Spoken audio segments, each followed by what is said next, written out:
يقول الله جل وعلا في كتابه: يثبت الله الذين آمنوا بالقول الثابت في الحياة الدنيا وفي الآخرة ويضل الله الظالمين ويفعل الله ما يشاء. يبين ربنا جل وعلا في هذه الآية أنه يثبت أهل الإيمان، أهل العقيدة الصحيحة والتوحيد، يثبتهم في الدنيا والآخرة. فإذا حلت الفتن بشهواتها وشبهاتها فإن الله سبحانه وتعالى يجعل في قلب أهل الإيمان، أهل العقيدة الصحيحة الثابتين على ذلك، اليقين الذي تدفع به الشهوات، كما أنه يجعل في قلوبهم إرادة ما يحب الله فيقدمونه على ما تحب أنفسهم وما تهوى من الشهوات، والله المستعان. اليقين تدفع به الشبهات، وإرادة ما يحب الله وتقديمه على هوى النفس تدفع به الشهوات يا عباد الله.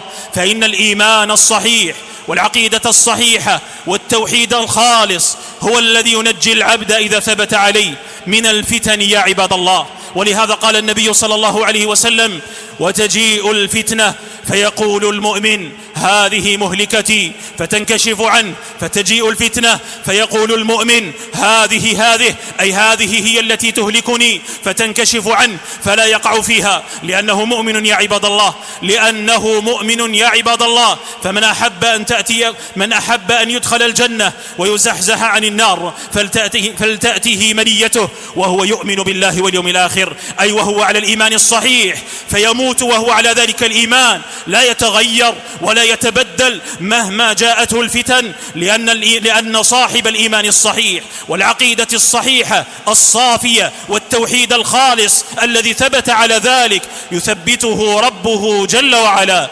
وتأملوا حفظني الله وإياكم في سؤاله هرقل لأبي سفيان رضي الله تعالى عنه حين سأله عن أتباع النبي صلى الله عليه وسلم: هل يرتد منهم أحد عن دينه سخطة بعد أن دخل فيه؟ قال أبو سفيان: لا. قال: فكذلك الإيمان إذا خالط بشاشة القلوب. أصحابه مثبتون مهما تعرضت لهم الفتن يا عباد الله.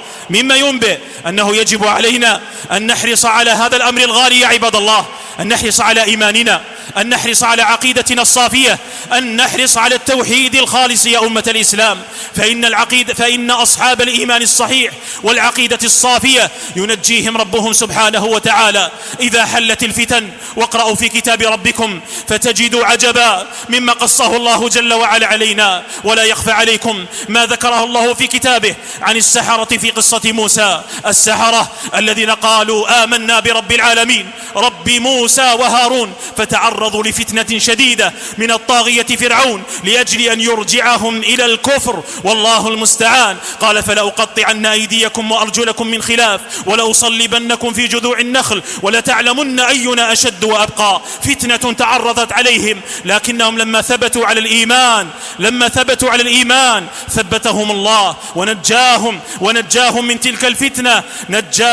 تلك الفتنة. وأعلموا فرعون بأنهم لن ينحادوا طرفة عين عن الحق الذي جاءهم وعن البينات التي أنزل ربنا. وبينها موسى: لن نؤثرك على ما جاءنا من البينات والذي فطرنا فاقض ما أنت قاض، إنما هذه الحياة الدنيا، أي إنما تفعل بنا هي في الدنيا، ولكن الجزاء الذي نلقاه على إيماننا وثباتنا في الآخرة عظيم. فإن المرء يا عبد الله ينجو من الفتنة إذا حرص على الكنز الغالي الذي من الله به عليه، وهو العقيدة الصحيحة والإيمان الصادق والتوحيد الخالص.